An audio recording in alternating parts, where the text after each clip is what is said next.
What a life, eh, freak? 1 minute you're playing 21 and horse on the courts in Harlem, and the next moment you're in the showroom, configuring the gunmetal and graphite exterior of your luxury car and your iPad mini. Oh, I bet you get a crazy crowd when you drive that car around the block in the old neighborhood, huh? Yeah, I'm living the dream. Mad pandemonium. But folks from back around the way are real proud of me. Yeah, I hear you. Local kid makes good. Mm-hmm. You know, it kind of reminds me of when I took my tech stock public and I rang the New York Stock Exchange bell, and my mom's friends called her up and said, "Maggie, is that your son on Bloomberg News this morning ringing the bell?" And my mom says, "Yes, sirree, Bob, it was him." That was a great moment, freak.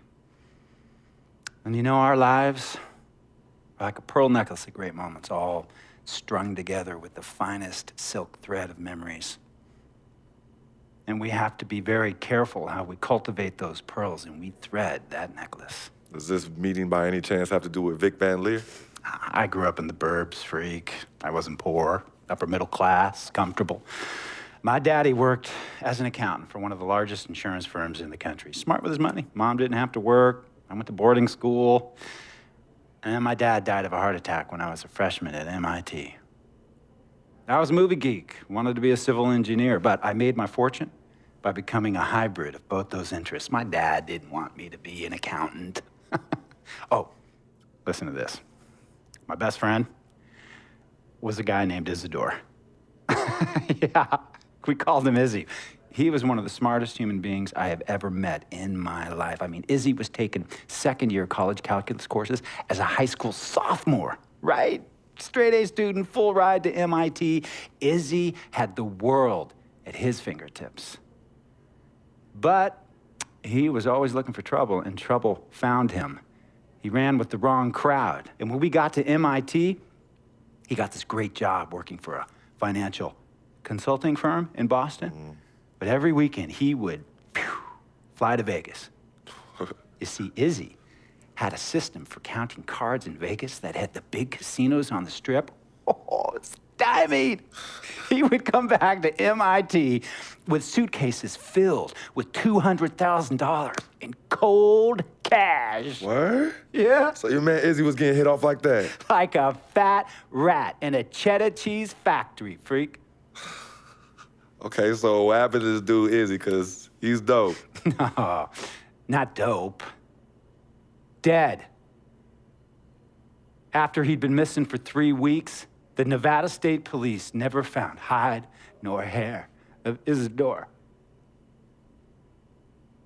And our friendship took a hit when he asked me to hang out with him in Vegas, and I said I wouldn't do it because I knew he was on a dark and twisted path in his life. And yes, he was my dude. But no way was I gonna throw my life away trying to show my loyalty to a guy who really and truly didn't understand what loyalty was all about. So this meeting is about Vic. Correctamente. Okay, well, sir, Vic isn't Izzy. And why's that, freak? Well, for one thing, you and your dead friend Izzy didn't grow up poor. Me and Vic grew up in a neighborhood where we had to look over our shoulder every 2 seconds to make sure nobody was going to walk up on us and rob us. True. Izzy and I did not grow up in the hood. But we, like you, thankfully grew up in a 2-parent household. But even that wasn't enough for Izzy. He wasn't satisfied. He was always looking for a 5-alarm fire when he already had the warmth and comfort of a loving family. This is not about class warfare, freak. This is about the consequences of making bad choices and risking it all when you feel like you have nothing to lose. Vic is like a brother to me, sir. But you shouldn't be Brother Vic's keeper, freak.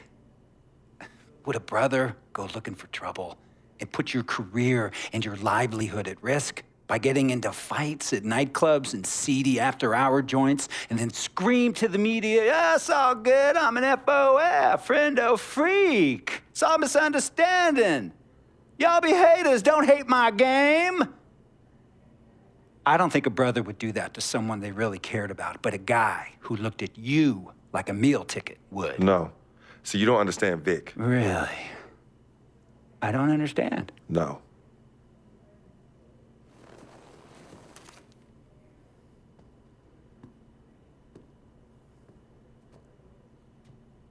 Look, man, it was a misunderstanding with the guy in the next VIP booth. His honey started flirting with me, so naturally I started flirting back. Next thing I know, Captain Cornball's off my grill piece beefing. Next thing he know, he got a 2-piece and a biscuit on his left eye. Hey, I don't know who hit him. And it damn sure wasn't me.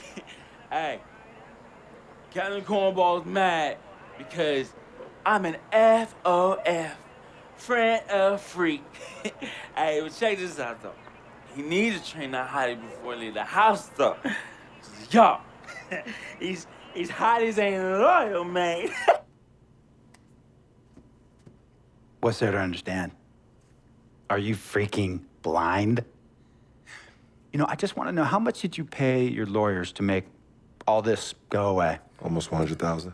Excuse me, son, I'm sorry, I couldn't hear you. I said I paid almost $100,000. Exactly. And if you keep riding shotgun with Vic, you're gonna go broke. Quick, fast, and in a hurry. Look, Vic is my friend, and I grew up with him. How many times I gotta tell you, sir? Freak, this is not a request.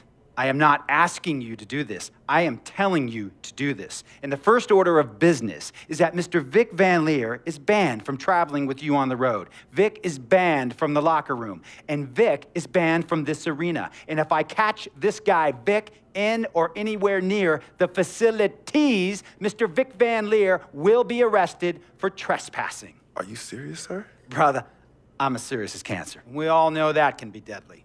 You know, when me and Vic were kids, playing summer tournaments at the Dome, we always imagined making it to the pros, right? And after the crowds left, just a street light was on the court, like 11:30, 12 midnight, even 1 in the morning sometimes.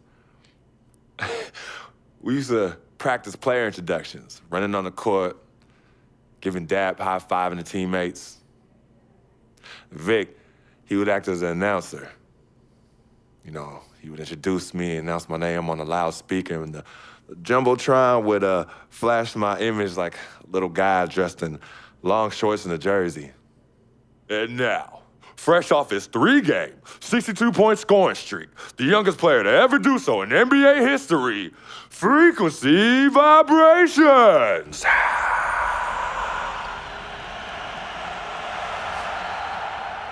So me and Vic would sit in those empty bleachers at the Dome and dream like nobody's business. And now I'm living a dream. For real. And in so many ways, Vic was part of that. Please, listen to me. I mean, I know this guy's your dude from way back. Look, me and Vic go way back like the front seats of a 67 Cadillac. That's good.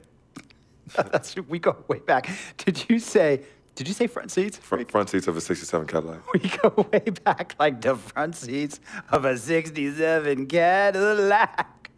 Well, do you have any crickets? I'm gonna be the hit once again at Herbie Allen's Sun Valley Shindig because my fellow billionaires love it when I walk and talk that talk. So that almost sounds... No, let me tell you exactly what it sounds like. I respect, admire, and most importantly, love you as a human being and a role model.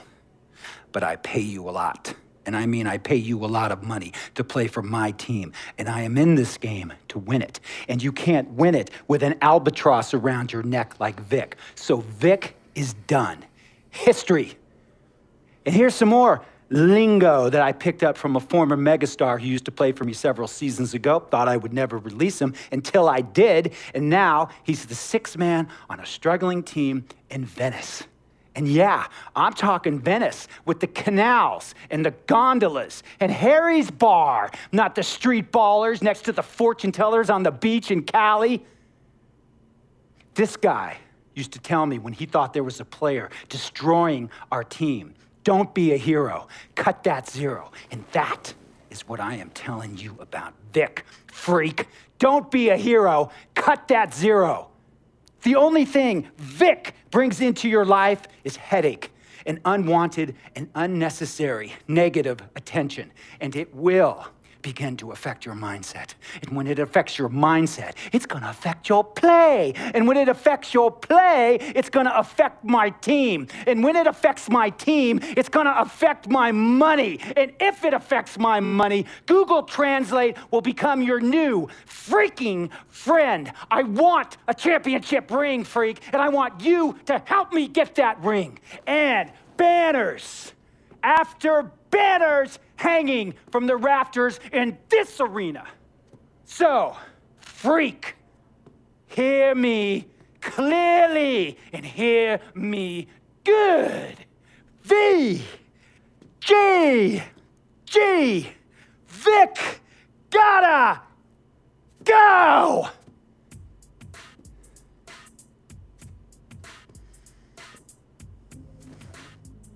Handle your business. And remember, that contract you signed contains a morality clause, a very important clause that revolves around your conduct on and off the court, and how it can negatively impact my team. Now, I don't want you to have to learn Italian or Croatian as a second language. And hey, playing pro ball overseas, there's nothing wrong with that. But the arenas are nothing like this, nor will the money be the same. And on top of all of that, this is the US of A, the greatest freaking country in the world. Ask yourself, is Vic worth all that? Think about it. Think long, think wrong. Tell you about Vic. He has his bad rap. It's not, and I understand some of his judgments might shadow his actual character. He's not that at all. Man, Vic, let me tell you something. We actually, we have love for each other. We're brothers. Blood couldn't make us any closer at all. I mean, he has so much loyalty to me and to my family. You could see even Cece, has issues with him, but he still loves her. He still loves her. Make It Splash and Shot Clock cheese cases are now available for the iPhone 5, the iPhone 5S, and the iPhone 6. You can get these on my website at shop.chrissmoove.com. This defense is looking a little bit bad. He's shading. He's giving me this way. I'll pass it back that way. Back out here. Got him with the pump. Oh, the spin move. Oh! Slamming it down. In my first game, did you see the footwork? Looking like Kobe with